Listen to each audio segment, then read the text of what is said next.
Baik, di sini saya akan menjelaskan tentang mekanisme daur ulang sampah plastik. Namun sebelumnya, perkenalkan, nama saya Regita Ekarisya Sitorus dengan NIM 42432100038 dari kelas PSKM 24A.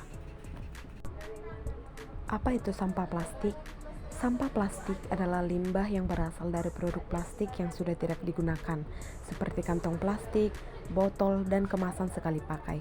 Plastik sulit terurai secara alami, sehingga menjadi masalah bagi lingkungan. Nah, mengapa sampah plastik menjadi masalah? Sampah plastik menjadi masalah karena sulit terurai, mencemari lingkungan, merusak ekosistem, dan membahayakan kesehatan manusia serta hewan, terutama di laut. Dampak sampah plastik pada lingkungan. Yang pertama, dampak sampah plastik pada tanah, yaitu menghalangi penyerapan air, mengganggu kesuburan tanah, dan dapat merusak ekosistem karena plastik membutuhkan ratusan tahun untuk terurai. Yang kedua, ada dampak sampah plastik pada air. Sampah plastik mencemari air, merusak ekosistem laut, membahayakan hewan air yang bisa menelannya, dan menghasilkan mikroplastik yang berisiko masuk ke rantai makanan manusia. Nah, di sini saya akan menjelaskan mekanisme daur ulang sampah plastik. Yang pertama ada waste collection atau pengumpulan sampah. Pengumpulan sampah plastik diambil dari berbagai sumber seperti sampah rumah tangga, industri, dan tempat umum. Yang kedua ada transport to MRV atau pengangkutan ke MRV. MRV adalah Material Recovery Facility, yaitu fasilitas yang digunakan untuk mengelola sampah secara terpadu dan bernilai ekonomis. MRV berfungsi untuk memaksimalkan daur ulang sampah dan menghasilkan residu seminimal mungkin.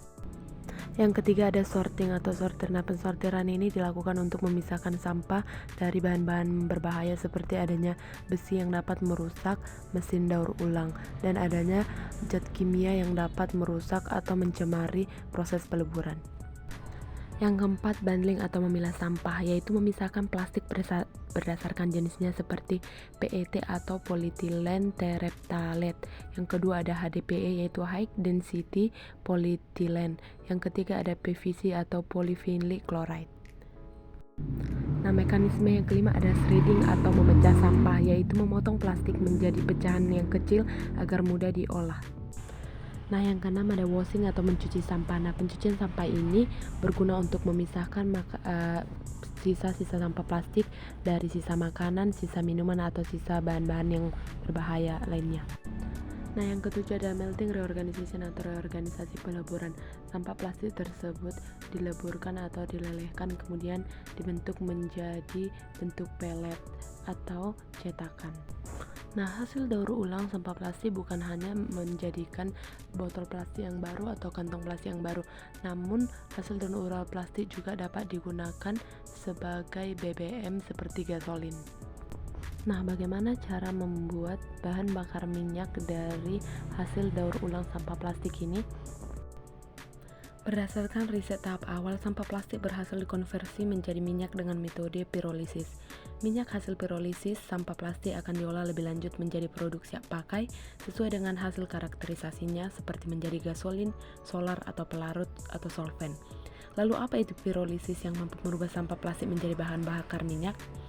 Pirolisis adalah proses dekomposisi suatu bahan pada suhu tinggi yang berlangsung tanpa adanya udara atau dengan udara terbatas. Proses dekomposisi pada pirolisis ini juga sering disebut dengan devolatilisasi. Pirolisis atau biasa disebut termolisis adalah proses dekomposisi kimia dengan menggunakan pemanasan tanpa kehadiran oksigen. Proses pirolisis menghasilkan produk berupa bahan bakar padat yaitu karbon, cairan berupa campuran tar, dan beberapa zat lainnya. Produk lain adalah gas berupa karbon dioksida atau CO2, metana atau CH4, dan beberapa gas yang memiliki kandungan kecil. Hasil pirolisis berupa 3 jenis produk yaitu padatan atau charcoal atau arang, gas atau fuel gas, dan cairan atau bio-oil.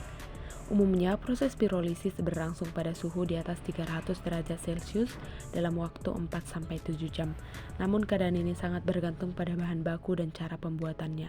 Temperatur pirolisis untuk mereduksi sampah dicapai secara optimal. Nah, proses yang terakhir adalah membuat produk baru. Hasil dari daur ulang sampah plastik ini beragam. Hasil seperti pelet dan cetakan tadi diubah menjadi bentuk seperti botol minum, kantongan plastik, gasolin, solar, dan lain sebagainya.